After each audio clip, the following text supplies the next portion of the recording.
danger of having an accident increases with the amount of alcohol in your system.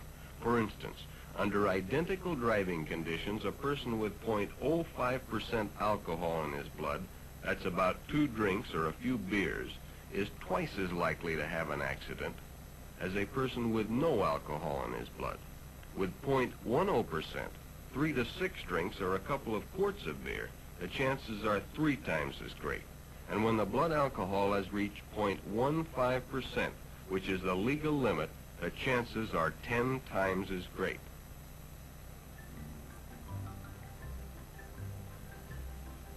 A common misapprehension of the drinking driver is that when he first drinks, that is during the absorption period as it's sometimes referred to, the individual readily feels the effects of the alcohol. But during the wearing off period, he becomes less aware of these effects and deludes himself into thinking he is sober. But he is falsely comparing his maximum feeling of intoxication with his beginning feeling of sobriety. He may be far from sober and is only making a dangerous comparison. We are all aware that alcohol and gasoline don't mix, but many of us think it can't happen to us. But it can and does in ever-increasing numbers each year. And it isn't until we have an accident that we seriously ask ourselves why we had that extra drink.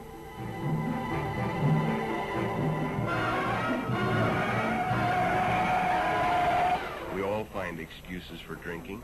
Bills weren't so different from the rest. A need to belong, a desire to go along with a group, try something new. It may start innocently enough, a few beers with the gang. It is a social custom of our time. But today that social custom is invading our society at a younger age than ever before. The few drinks that the social drinker may take don't seem to present a serious danger. But the trouble with drinking and driving is that it is always too late when the emergency arises and our reactions are too slow to avoid disaster. It is readily agreed by authorities and tests that driving skills are to a degree a matter of habit, built up over long periods of practice.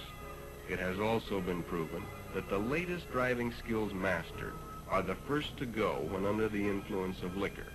Therefore, the older, more experienced driver is less likely to have his skills seriously impaired than the younger, less experienced driver.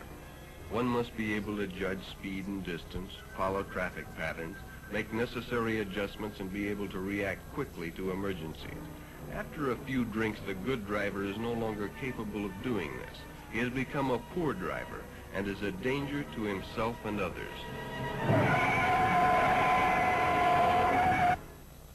This happened to you, didn't it, Bill? Sure, you passed your sobriety test. It showed you had only 0.08% blood alcohol, about half the legal limit. They can't convict you on drunk driving, can they? But you'll always have to face the fact that those beach party beers were a contributing factor in your accident. If you hadn't had them, you might have hit the brake pedal a second or two earlier. Those skid marks on the asphalt would have stopped on the right side, not the wrong side of that young woman and her daughter. The report just came through. The little girl died on the way to the hospital, and the mother will probably never walk again.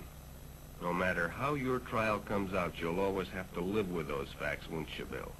A child dead, a mother crippled. Not a pleasant future to face at the age of 18.